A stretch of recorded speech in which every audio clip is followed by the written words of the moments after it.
നമസ്കാരം.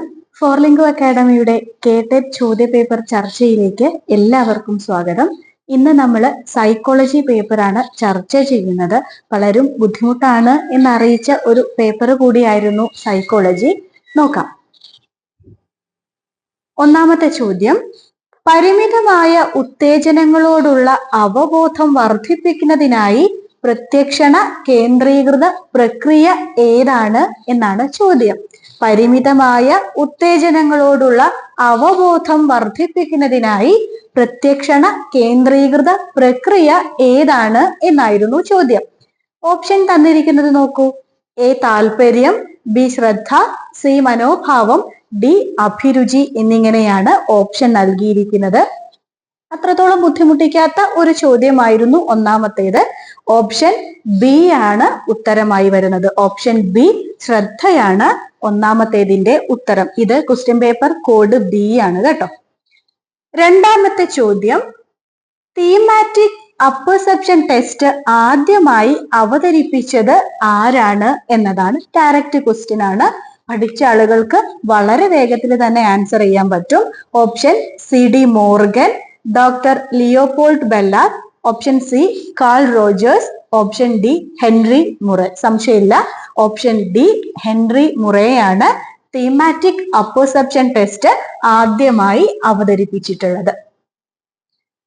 മൂന്നാമത്തെ ചോദ്യം, കുട്ടിയുടെ സാമൂഹിക വികസനത്തെ ഏറ്റവും അധികം സ്വാധീനിക്കുന്ന ഘടകം ഏതാണ്? പ്രത്യേകം ശ്രദ്ധിക്കണം, ഏറ്റവും അധികം സ്വാധീനിക്കുന്ന എന്ന് പ്രത്യേകം പറഞ്ഞിട്ടുണ്ട്. ഒരു പക്ഷെ ഇങ്ങനെ ചോദിക്കുന്ന സമയത്ത് നമുക്ക് ഓപ്ഷൻ 4, അതായത് കുട്ടിയുടെ സാമൂഹിക വികസനത്തെ സ്വാധീനിക്കുന്ന ഘടകം ഏതാണെന്ന് ചോദിച്ചാല് എല്ലാം ഉത്തരമായിട്ട് എഴുതാൻ പറ്റുന്ന ചോദ്യങ്ങളായിരിക്കാം. അതുകൊണ്ടാണ് ഏറ്റവും അധികം സ്വാധീനിക്കുന്ന ഘടകം എന്ന് തന്നെ പ്രത്യേകമായിട്ട് ചോദ്യത്തില് പറഞ്ഞിട്ടുള്ളത്.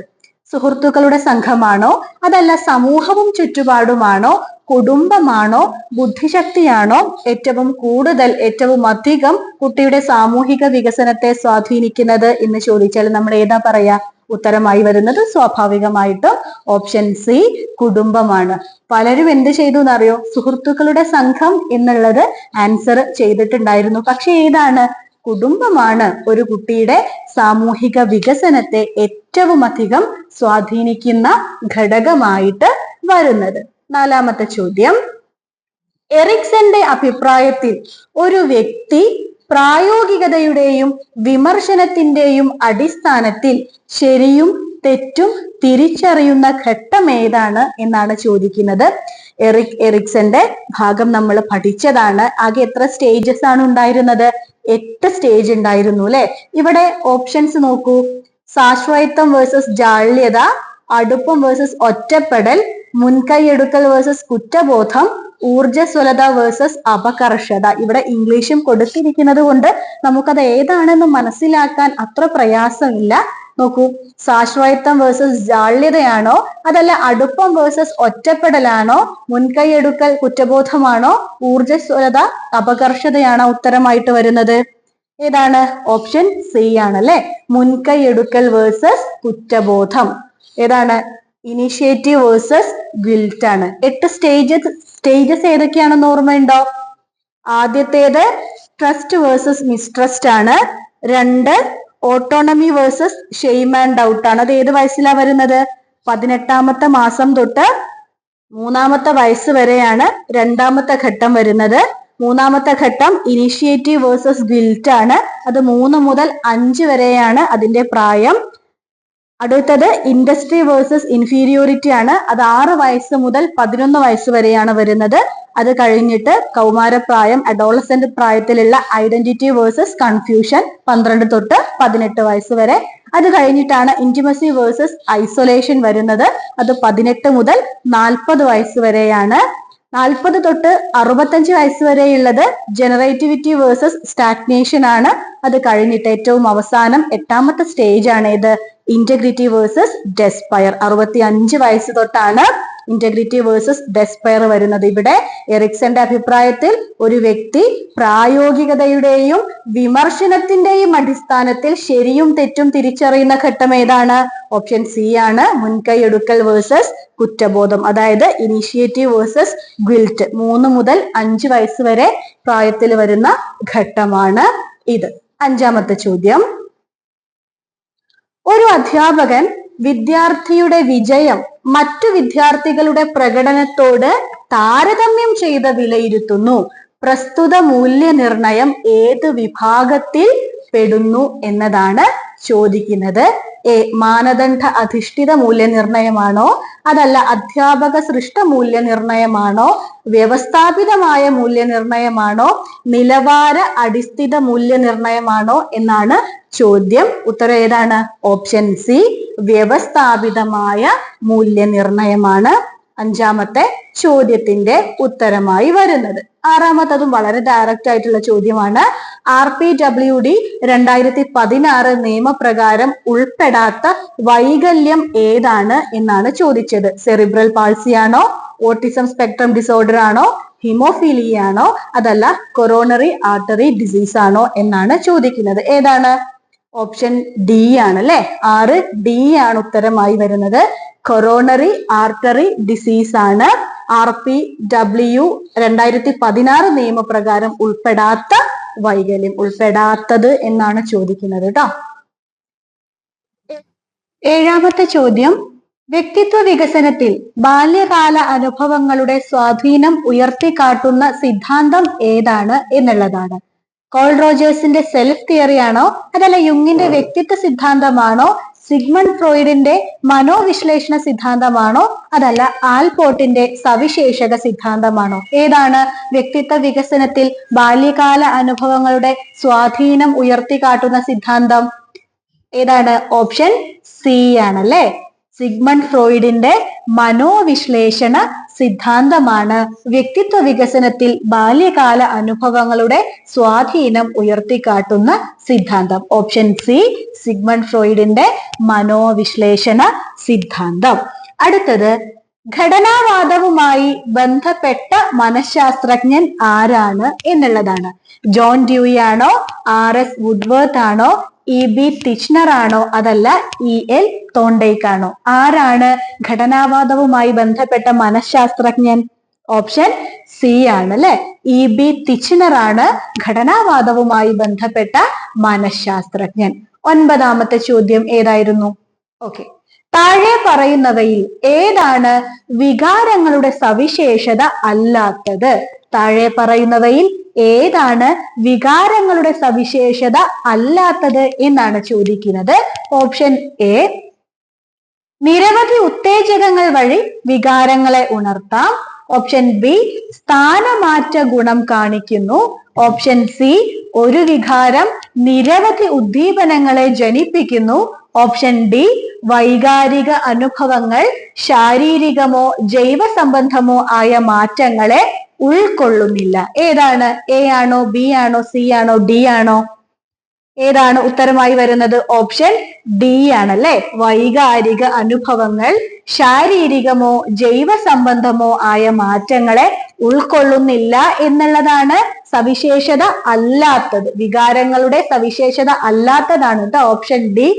ഇനി 10, RPWD 2016 നിലവിൽ വന്ന വർഷമാണ് ചോദിക്കുന്നത്. ഡയറക്റ്റ് ആയിട്ടുള്ള ചോദ്യമാണ്. ഏത് വർഷമാണ്? 2016 ഏപ്രിൽ 19, 2017 ഏപ്രിൽ 19, 2016 ഡിസംബർ 16, 2016 ഏപ്രിൽ 16. ഏതാണ്? ഓപ്ഷൻ ബി ആണ് കേട്ടോ. 2017 ഏപ്രിൽ 19 RPWD 2016 നിലവിൽ വന്ന വർഷം. 11, താഴെ പറയുന്നവയിൽ അസോസിയേഷൻ സിദ്ധാന്തവുമായി ബന്ധമില്ലാത്ത തത്വം ഏതാണ്? അസോസിയേഷൻ സിദ്ധാന്തവുമായി ബന്ധമില്ലാത്ത തത്വമാണ് ചോദിക്കുന്നത്. ബന്ധമില്ലാത്ത തത്വമാണ് ചോദിക്കുന്നത്. തുറന്ന പെരുമാറ്റത്തിന് ഊന്നൽ, വിജയം അനുഗമിക്കുന്ന പ്രാക്ടീസ്, ആധികാരികമായ രീതിയിൽ ശീലനിർമ്മാണം, പ്രധാന ആശയം ഉൾക്കാഴ്ച. ഏതാണ് അസോസിയേഷൻ സിദ്ധാന്തവുമായി ബന്ധമില്ലാത്ത തത്വം? ഡി ആണ് അല്ലെ. ഓപ്ഷൻ ഡി ആണ്. പ്രധാന ആശയം ഉൾക്കാഴ്ച. അതാണ് 11ന്റെ ഉത്തരം. 12 ഒരു വിദ്യാർത്ഥിയുടെ മാതൃഭാഷ വിദേശ ഭാഷയുടെ ശരിയായ ഉച്ചാരണം, സ്വരലയം എന്നിവ പഠിക്കുമ്പോൾ പ്രശ്നങ്ങൾ സൃഷ്ടിക്കുന്നു എങ്കിൽ അത് ഏതാണ്, എന്താണ് എന്നാണ് ചോദിക്കുന്നത്. അതായത് ഒരു വിദ്യാർത്ഥിയുടെ മാതൃഭാഷ വിദേശ ഭാഷയുടെ ശരിയായ ഉച്ചാരണം, സ്വരലയം എന്നിവ പഠിക്കുമ്പോൾ പ്രശ്നങ്ങൾ സൃഷ്ടിക്കുന്നു എങ്കിൽ അത് മറവിയാണോ, അതല്ല പഠനത്തിന്റെ പ്രതികൂല ലാഭ പരിണാമമാണോ, അപസമായോജനമാണോ, പഠനത്തിന്റെ ശൂന്യ ലാഭ പരിണാമമാണോ? ഏതാണ്? ഓപ്ഷൻ ബി ആണ് അല്ലെ. പഠനത്തിന്റെ പ്രതികൂല ലാഭ പരിണാമമാണ് ഇതിന്റെ ഉത്തരം. Option B. 12 ബി ആണ് ഉത്തരം. 13 ഒരു അധ്യാപക വിദ്യാർത്ഥി അനുഭവ സമ്പന്നനായ ഒരു അധ്യാപകന്റെ ബോധന തന്ത്രങ്ങൾ നിരീക്ഷിച്ച് അവരിൽ നിന്നുമുള്ള പഠന സാങ്കേതിക വിദ്യകൾ സ്വന്തം ക്ലാസ്സിൽ പ്രയോഗിക്കുന്നു. പ്രസ്തുത പഠന രീതി ഉൾപ്പെടുന്ന വിഭാഗം ഏതാണ്? അനുഭവ പഠനമാണോ, സാമൂഹിക പഠനമാണോ, സഹകരണ പഠനമാണോ, അതല്ല ആത്മവിലോചന പഠനമാണോ? ഏതാണ്? Option B. സാമൂഹിക പഠനമാണ് ഇത് ട്ടോ. ഒരു അധ്യാപക വിദ്യാർത്ഥി അനുഭവ സമ്പന്നനായ ഒരു അധ്യാപകന്റെ ബോധന തന്ത്രങ്ങൾ നിരീക്ഷിച്ച് അവരിൽ നിന്നുമുള്ള പഠന സാങ്കേതിക വിദ്യകൾ സ്വന്തം ക്ലാസ്സിൽ പ്രയോഗിക്കുന്ന പഠന രീതി സാമൂഹിക പഠന രീതിയാണ്. 14 ഗിൽഫോർഡിന്റെ അഭിപ്രായത്തിൽ ബൗദ്ധിക പ്രക്രിയയിൽ ഉൾപ്പെടാത്ത സവിശേഷ ഘടകം ഏതാണ്? ബൗദ്ധിക പ്രക്രിയയിൽ ഉൾപ്പെടാത്ത സവിശേഷ ഘടകം ഏതാണ് എന്നാണ് ഗിൽഫോർഡ് പറയുന്നത് എന്നാണ് ചോദിക്കുന്നത്. ഓർമ്മയാണോ, വൈജ്ഞാനികമാണോ, ഏകമുഖ ചിന്തയാണോ, അതല്ല വിവക്ഷയാണോ? ഏതാണ്? ഓപ്ഷൻ ഡി ആണ്. 14ന്റെ ഉത്തരം ഓപ്ഷൻ ഡി, വിവക്ഷ. 15 ഫങ്ഷണൽ ഓട്ടോണമിയുമായി ബന്ധപ്പെട്ട സിദ്ധാന്തം ഏതാണ് എന്നാണ്.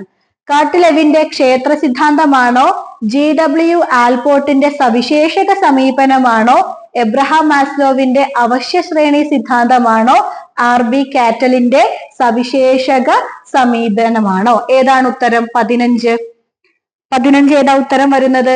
GW ആൽപോർട്ടിന്റെ സവിശേഷക സമീപനമാണ് ഏതുമായി ബന്ധപ്പെട്ടത്?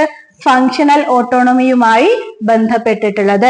GW ആൽപോർട്ടിന്റെ സവിശേഷക സമീപനം. 15 ഓപ്ഷൻ ബി ആണ്. 16 നോക്കൂ. ഡിസ്കവറി ലേണിംഗ് തിയറി നിർദ്ദേശിച്ചത് ആരാണ്? എളുപ്പമുള്ളൊരു ചോദ്യമായിരുന്നു. ഡിസ്കവറി ലേണിംഗ് തിയറി നിർദ്ദേശിച്ചത് വൈഗോട്സ്കി ആണോ, ജെറോം എസ് ബ്രൂണർ ആണോ, ഓസ്ബെൽ ആണോ, അതല്ല ആൽബർട്ട് ബന്ദൂരയാണോ? ആരാണ്? Jerome S Bruner. അത് തെറ്റിക്കരുത്. Option B. 16 ബി ആണ്. ജെറോം എസ് ബ്രൂണർ ആണ് ഡിസ്കവറി ലേണിംഗ് തിയറി നിർദ്ദേശിച്ചിട്ടുള്ളത്. 17 താഴെ പറയുന്നവയിൽ ഏതു തരം രേഖയാണ് ഒരു വിദ്യാർത്ഥിയുടെ വിദ്യാഭ്യാസപരമായ നേട്ടം, വളർച്ച, വികാസം, വ്യക്തിത്വം, കുടുംബ പശ്ചാത്തലം എന്നിവ ഉൾപ്പെടുന്ന സമഗ്രമായ ഒരു ചരിത്രം നൽകുന്നത്? സഞ്ചിത രേഖയാണോ, ഉപാഖ്യാന രേഖയാണോ, സ്റ്റുഡന്റ് പ്രൊഫൈലാണോ, അതല്ല പോർട്ട്ഫോളിയോ ആണോ? ഏതാണ്? ഒരു വിദ്യാർത്ഥിയുടെ വിദ്യാഭ്യാസപരമായ നേട്ടവും വളർച്ചയും വികാസവും വ്യക്തിത്വവും കുടുംബ പശ്ചാത്തലവും ഒക്കെ ഉൾപ്പെടുന്ന സമഗ്രമായ ചരിത്രം? ഓപ്ഷൻ എ ആണ്. സഞ്ചിത രേഖ അഥവാ ക്യുമുലേറ്റീവ് റെക്കോർഡാണ് ഈ 17ന്റെ ഉത്തരമായി വരുന്നത്. അത് മാറിപ്പോകാൻ ചാൻസ് ഇല്ലല്ലോ അല്ലെ? സഞ്ചിത രേഖ.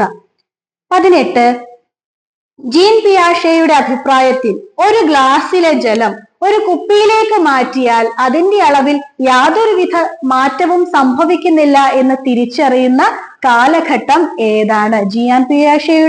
ജീൻ പിയാഷെയുടെ കാലഘട്ടം പഠിക്കാത്ത ആളുകൾ ഉണ്ടാവില്ലല്ലോ. നോക്കൂ.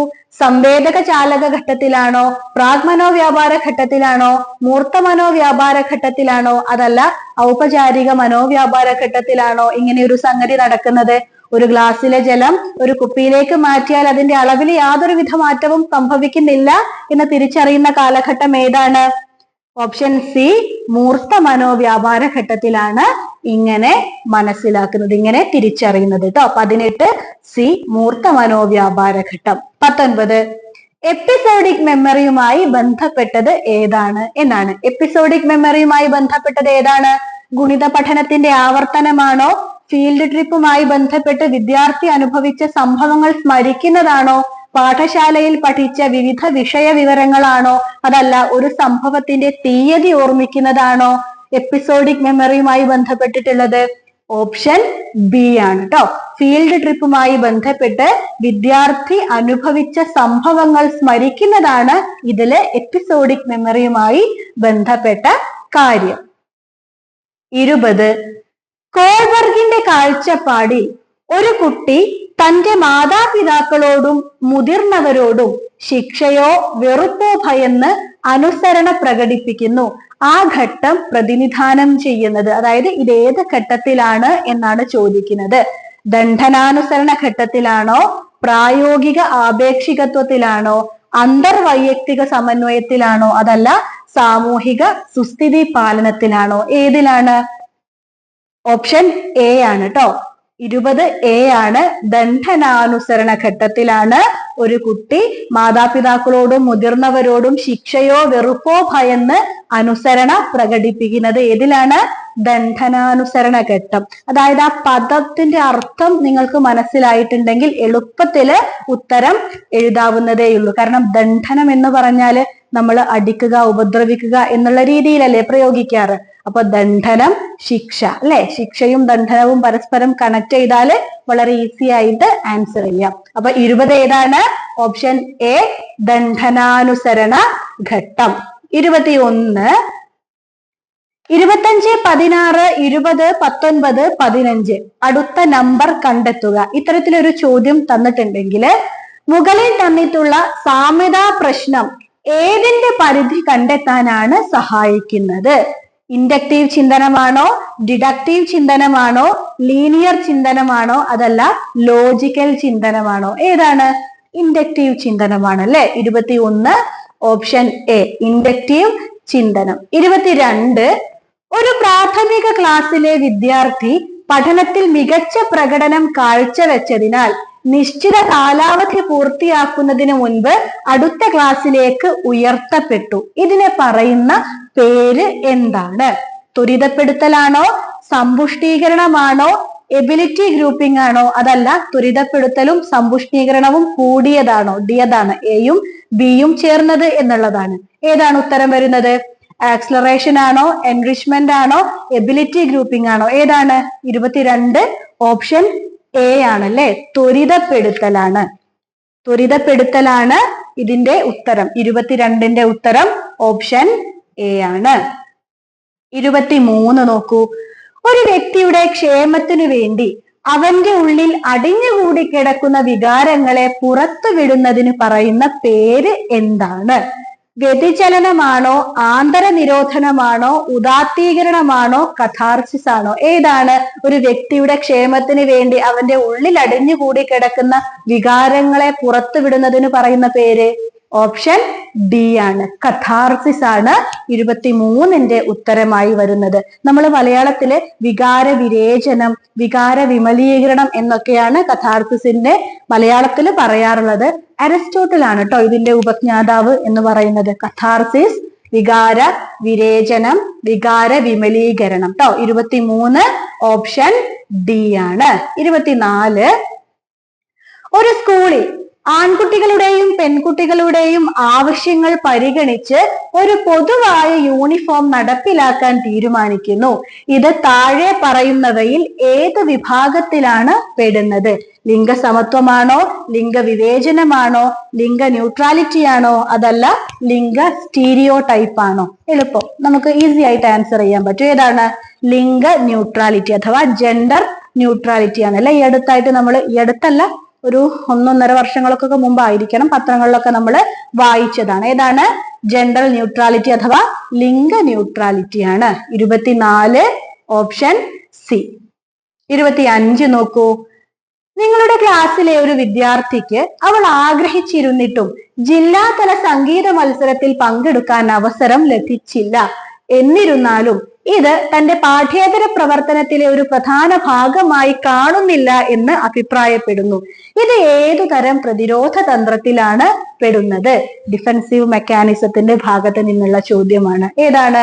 ദമനമാണോ, പ്രക്ഷേപണമാണോ, ഉദാത്തീകരണമാണോ, അതല്ല യുക്തീകരണമാണോ? ഏതാണ് 25? ഓപ്ഷൻ ഡി യുക്തീകരണമാണ് അല്ലെ. 25 ഓപ്ഷൻ ഡി ആണ് യുക്തീകരണം. ഇനി 26, താഴെ പറയുന്നവയിൽ നേട്ട പ്രേരണയെ, അതായത് അച്ചീവ്മെന്റ് മോട്ടിവേഷനെ ഏറ്റവും നന്നായി നിർവചിക്കുന്നത് ഏതാണ്? അതായത് കുറച്ച് നിർവചനങ്ങൾ തന്നിട്ടുണ്ട്.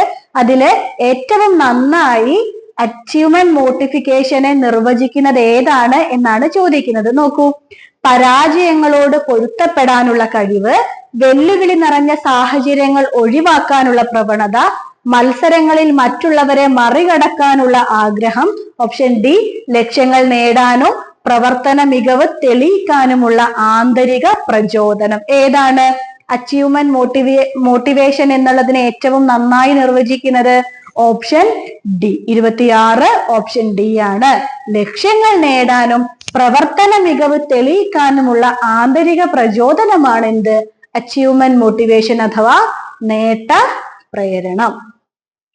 27 നോക്കൂ, താഴെ പറയുന്നവയിൽ വിദ്യാഭ്യാസ മനഃശാസ്ത്രത്തെ കുറിച്ചുള്ള തെറ്റായ പ്രസ്താവന, അതായത് എഡ്യൂക്കേഷണൽ സൈക്കോളജിയെ സംബന്ധിച്ചിട്ടുള്ള തെറ്റായ പ്രസ്താവന ഏത് എന്നാണ് ചോദിച്ചത്. ഓപ്ഷൻ എ എല്ലായ്പ്പോഴും സത്യം അന്വേഷിക്കുന്നു. ബി പഠിതാവിന്റെ വ്യവഹാരം പഠിക്കാൻ ശാസ്ത്രീയ രീതികൾ ഉപയോഗിക്കുന്നു. ഇത് ഒരു മാനദണ്ഡ ശാസ്ത്രമാണ്, ഒരു പ്രായോഗിക പെരുമാറ്റ ശാസ്ത്രമാണ്. ഏതാണ് വിദ്യാഭ്യാസ മനഃശാസ്ത്രത്തെ കുറിച്ചുള്ള തെറ്റായ പ്രസ്താവന? തീർച്ചയായും അതേതാണ്? ഓപ്ഷൻ സി അല്ലെ. ഇതൊരു മാനദണ്ഡ ശാസ്ത്രമാണ് എന്നുള്ളതാണ് വിദ്യാഭ്യാസ മനഃശാസ്ത്രത്തെ കുറിച്ചുള്ള തെറ്റായ പ്രസ്താവന. 28 കൂട്ടത്തിൽ ചേരാത്തത് തെരഞ്ഞെടുക്കാനാണ് പറഞ്ഞിട്ടുള്ളത്.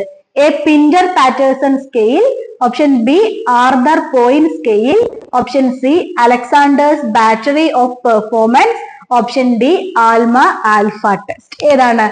ആൽമ ആൽഫ ടെസ്റ്റ് ആണ് ഇതിൽ കൂട്ടത്തിൽ ചേരാത്തത്. Option D. 28 ഓപ്ഷൻ ഡി ആണ്. 29 ധാരണ രൂപീകരണ പ്രക്രിയയിൽ വ്യത്യസ്ത സാഹചര്യങ്ങൾ അനുഭവിച്ചതിനു ശേഷം അവയിൽ പൊതുവായ ഘടകങ്ങളെ തിരിച്ചറിയുന്ന പ്രക്രിയയ്ക്ക് പറയുന്ന പേര് എന്താണ്? അതായത് കൺസെപ്റ്റ് ഫോർമേഷനില് വ്യത്യസ്ത സാഹചര്യങ്ങൾ അനുഭവിച്ചതിന് ശേഷം അവയിൽ പൊതുവായ ഘടകങ്ങളെ തിരിച്ചറിയുന്ന പ്രക്രിയയ്ക്ക് പറയുന്ന പേരെന്താണ് എന്നാണ്. പര്യവേക്ഷണം, അമൂർത്തീകരണം, സാമാന്യവൽക്കരണം, അപഗ്രഥനം. ഏതാണ്? Option B അമൂർത്തീകരണമാണ്. 29 ശരിയായ ഉത്തരം ഓപ്ഷൻ ബി അമൂർത്തീകരണം. ലാസ്റ്റ് ക്വസ്റ്റ്യൻ, 30ാമത്തെ ചോദ്യം. ഫ്രെയിംസ് ഓഫ് മൈൻഡ് എന്ന പുസ്തകം എഴുതിയതാര്? സൈക്കോളജിയിലെ ഒരു പുസ്തകവും അതിന്റെ രചയിതാവിനെയും ചോദിക്കാത്ത ചോദ്യപേപ്പറുകൾ നമ്മൾ വിരളമായേ കണ്ടിട്ടുള്ളൂ അല്ലെ. ഏതാണ്? ഫ്രെയിംസ് ഓഫ് മൈൻഡ് എന്ന പുസ്തകം എഴുതിയത് ആരാണ്? വില്യം ജെയിംസ് ആണോ, ഹവാർഡ് ഗാർഡനർ ആണോ, ജീൻ പിയാഷെ ആണോ, അതല്ല RS വുഡ്വർത്ത് ആണോ? ആരുടേതാണ് ഫ്രെയിംസ് ഓഫ് മൈൻഡ്? ഏതാണ്? Option B. 30 option B Howard ഗാർഡനറുടെ പുസ്തകമാണ് ഫ്രെയിംസ് ഓഫ് മൈൻഡ്. ഈ വില്യം ജെയിംസ് ഏത് പേരിലാണ് അറിയപ്പെടുന്നത്? ഫാദർ ഓഫ് അമേരിക്കൻ സൈക്കോളജി അല്ലെ, നമ്മൾ പഠിച്ചതാണ് William James father of American psychology. RS വുഡ്വർത്തിന്റെ പുസ്തകം നമ്മൾ പഠിച്ചിട്ടുണ്ടല്ലോ. ഏതാണ്? Psychology A study of mental life. ഇതാണ് RS വുഡ്വർത്തിന്റെ പുസ്തകം. ഇങ്ങനെ ഒരുപാട് പുസ്തകങ്ങളും അവരുടെ രചയിതാക്കളൊക്കെ നമ്മൾ പഠിക്കാനുണ്ട്. നമ്മളോട് ചോദിച്ചത് ഏതാണ്? ഫ്രെയിംസ് ഓഫ് മൈൻഡ് എന്ന പുസ്തകം എഴുതിയതാര്? Option B Howard Gardner. 30 option B ആണ്. അപ്പൊ ഇതാണ് 30 ചോദ്യങ്ങളുടെ ഉത്തരമായിട്ട് വരുന്നത്. Thank U.